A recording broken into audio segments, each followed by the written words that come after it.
start with those majors. Erin Hills, Royal Porthcawl and the new PGA Frisco, in addition to Chevron and Evian. We have got some good venues this season. What are you most looking forward to? Yeah, well, just looking back, you were showing Nelly and Lydia. We have been so spoiled this past year, but hopefully, I'm sure they're going to try and top themselves this year on the LPGA, and they're going to do that at 3 new major venues, starting with Erin Hills. I headed over to the Erin Hills website, and they have a countdown clock going on the website. 122 days and counting until this major venue hosts the U.S. Women's Open for the very first time. Now, the course faced a little bit of scrutiny back in 2017 when it hosted the U.S. Open, when Brooks Koepka won. But I'm really anxious to see how the women perform on this course in Wisconsin. And then you touched on PGA Frisco. I was there last year for the PGA National Championship. This area is brand new. They are still laying in roads, putting up stoplights. It is all new, not just the golf course. Now, speaking of the golf course, it is wide open, very windy, not a lot of trees for any sort of shade. So this could be a very warm and windy championship in June. And then you also touched on Royal Porthcawl. Now, this is a rescheduling.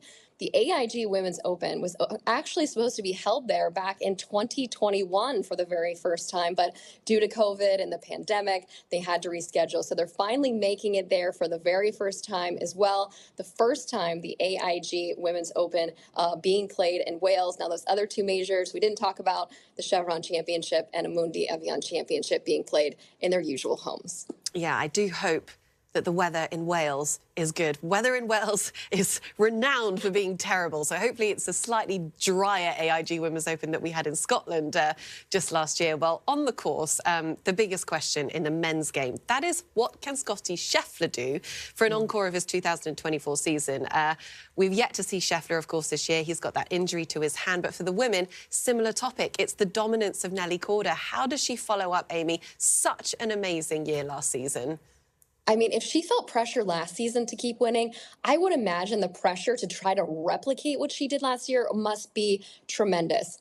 But that's why she's world #1, right? Because she can handle the pressure, as all the greats do. You think back on someone like Mickey Wright. She won 13 times in a single season, the most of any on the LPGA. She backed that up the next year with 11. That's pretty impressive. But if you look more recently at what some of the greats have been able to do, Annika Sorenstam went out and won 11 times in 2002. She was able to back that up in 2003 with 6 victories. On top of that, she also went and teed it up for the very first time on the PGA Tour at Colonial. So what do you think, Anna? I think that would be a pretty awesome encore to see Nelly Korda come out and tee it up for the very first time on the PGA Tour. What do you think? I think that would be pretty cool. Well, I mean, her dominance and her success last season did so much for the LPGA, and then to see her at the Met Gala and to see her on the front of Sports Illustrated, she was just a game changer last season, and I fully hope to see her doing exactly the same again this year. Another player that we just loved even more last year, Lydia Ko, of course, defending champion this week. One of the best moments in the sport last year, that was her win in Paris. She clinched that spot in the LPGA Hall of Fame as well at the same time. She has floated around now the idea of the career Grand Slam, but the question I think we're all asking is how much longer are we going to have Lydia? She's always been very public about the fact that she's going to have an early retirement. Any chances this could be her last season?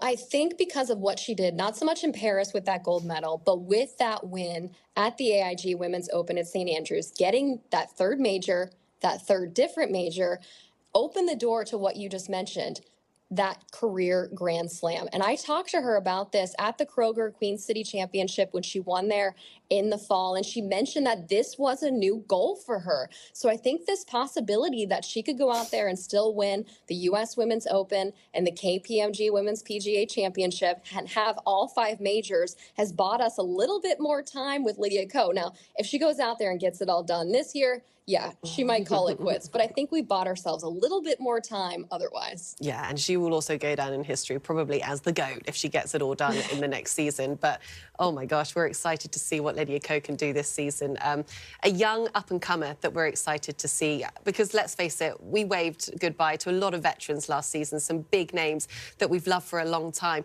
But I have to say, Jeeno Thitikul, she is an up-and-coming star. She won the CME Group Tour Championship, and she was a ray of sunshine on our desk when she came up on set afterwards. It feels like this could be such a big year for her.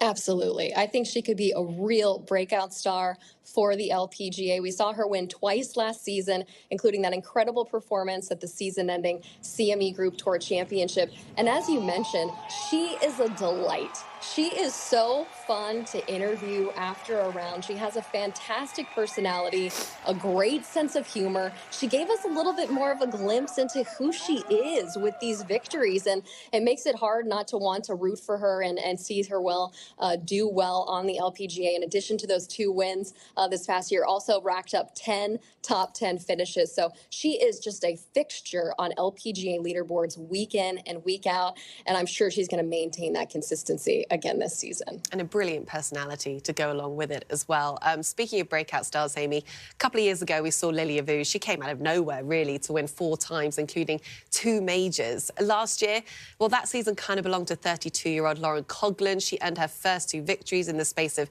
3 weeks, earned herself on a spot on the Solheim Cup team. Who have you got your eyes on this year for a breakout season? I'm keeping an eye this year on Gabby Ruffels. I think she will be one to watch. We saw her record 3 top 3 finishes during her rookie season this past year on the LPGA. And I had a chance to speak with her at the Chevron Championship. She got off to a really solid start, an opening 69. She kind of faded over the next few days. But in my interactions with her, she seemed like she had a fantastic mindset, a really great demeanor. And I think her experience, too, competing on the Epson Tour, just learning the intricacies of competition and travel, all will serve her well as she'll make a quick adjustment to life on the LPGA. She finished 3rd in the Rookie of the Year standings in her first year. So she's going to be one that I'm going to keep an eye on for a breakout year in 2025. Yeah, it comes from strong golfing family pedigree as well. And just finally, very quickly, Amy, Lexi Thompson, one of the big storylines, stepped away from full-time playing status last season. She's been very emotional multiple times about her so-called retirement, but something tells me we're going to see Lexi a couple of times this year. How many times do you think? Yeah, in so many terms, she kind of said, I'll see you at the Chevron Championship, so would not be at all surprised to see her in April in Houston. The one thing keeping her from playing more, I think, this season, she announced at the beginning of the year that she is engaged. So depending on how quickly she wants to tie the knot, she might be tied up quite a bit with wedding plans, and we might not see her compete as much as we thought, but I would keep an eye out for her in April for sure. Yes, just saw on Instagram she went wedding dress shopping a couple of days ago. Hope you found the one, Lexi. Exciting times ahead. She's such a star. Amy, thank you so much. We're looking forward to seeing you down in Florida this week on the LPGA, and we'll see you very soon. Thanks, Anna. Good to see you.